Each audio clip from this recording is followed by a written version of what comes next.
With that, we would like to welcome our 2021 Sanderson Farms Championship, Sam Burns, to the virtual media room. Sam, again, congratulations. Thank you. Uh, what are the emotions on capturing your second PGA Tour victory? Yeah, I think it hasn't really set in yet. Still looking out there at the golf course, like kind of trying to figure out what happened. Yeah, just I'm very honored to win here. Being so close to home, it's only 2.5 hours from where I live now, and having friends and family here is really cool and a special week, and just really excited. Last year, you were a leader, and there's 36 old co-leads and co-leads with 54, so you're no stranger. And leading and figuring out what it takes with capturing your first win last season. You're only one back today. What was kind of the game plan coming into today?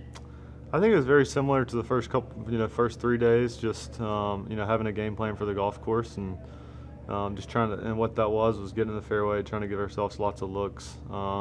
Didn't putt it great, but was able to give myself a lot of chances, and made enough birdies. So really, it was just kind of sticking to that game plan and trying to hit the proper shots.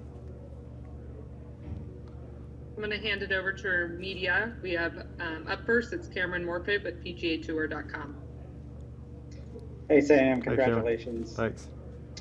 Last year when you won the Valspar, you said that you realized you didn't have to be perfect to win. I'm also kind of looking back at your career. You've had maybe a year or so to try and sort of figure it out, and then once you figure it out, you're pretty dangerous. Do you feel like that's history sort of repeating itself, where you're kind of starting to figure it out a little bit on the PGA Tour? I think last year having those experiences around the lead, I think those are really important for me. I learned a lot, and having that under my belt today, that experience was definitely helpful. And coming down the stretch, felt a lot different than I have in the past, and not necessarily more confident, but just in a better state of mind, and thinking process was much better. So yeah, those experiences definitely helped. And did you watch the Ryder Cup, and do you feel like you're making a statement as one of America's best young players? It certainly looks like it from where I sit, but it's got to sort of fire you up a little bit to watch all that on TV and see all these guys that you've played a lot of golf with. I watched a little bit.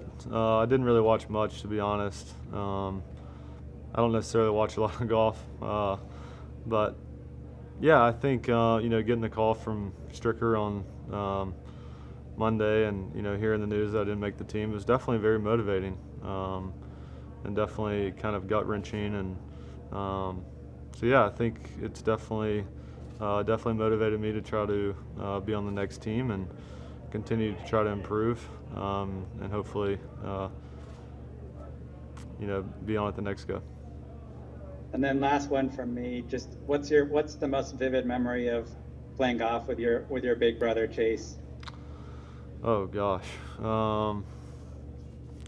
probably me chasing him with a golf club after him making me mad. Done that a few times, but yeah, we've shared a lot of good experiences on the golf course, and this one adds to it. All right, thank you. Congratulations. Thank you. Thanks. Up next, we have Jeffrey Milligan with the Clarion Ledger.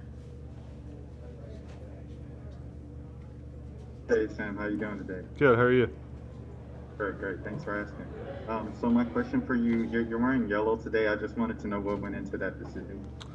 Yeah, I think this week, having the theme days, and for me, having a nephew that has spinal meningitis, is currently in the hospital, it kind of hit close to home. So really, thinking about him and my family and all others that have been affected, really just try to raise awareness. And what does it mean, like you said, with your nephew to come out here and win in yellow on Sunday for the children? It's really cool. He won't remember it because he's only 5 or 6 weeks old, but I'll definitely remember it, and our family will remember it, and just really thinking about my sister and her husband, their family, and what they've experienced. It's been really hard, and so just ask everyone to keep them in their thoughts and prayers. Earlier, I was talking to Adam, and I believe he told me that you actually started your pro career here at Sanderson Farms. Just what do you remember from that moment in 2017, and how is it kind of like a full circle moment to get your second career win here? Yeah, it's definitely come full circle. This is one of my favorite events on tour. I always enjoy coming here, being close to home, and for Steve to give me that opportunity as a kid coming out of college was really special to me, and it meant a lot to me. And God willing, I'll be able to play here for the next 20 years, and it'll always have a special place in my heart. Thank you. Thanks. Now over to Adam Woodward with Golf Week.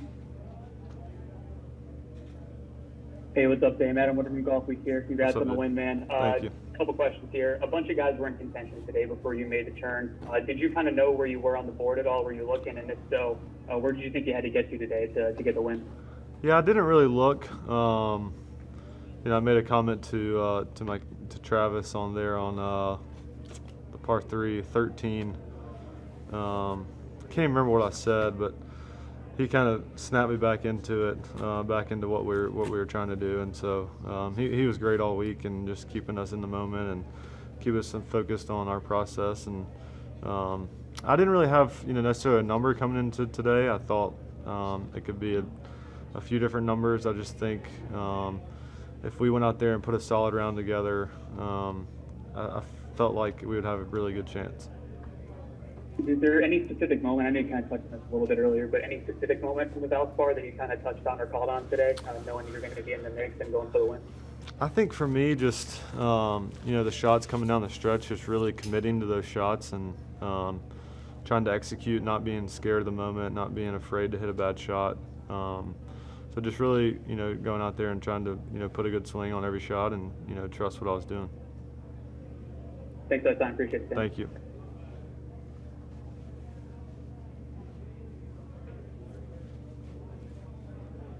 And now back over to Cameron Morfitt. Yeah, just real quick, could you give me the name of your nephew and the name of your sister, and where are they? Yeah, my nephew's name is Burns Walker. My sister's name is Tori Walker, and her husband is Dan. And then they also have two other kids, Vivian and Max, and they're in Dallas. They're in Dallas. Children's Hospital, Okay. yeah. Okay. How long have they been in the hospital? He's been there for at least 2 weeks. I'm not sure exactly how much longer. It could be a decent while, so. All right, thank you. Thanks. That's all the questions we have. Appreciate you taking the time to talk with us after that second win, and enjoy it. All right, thank y'all.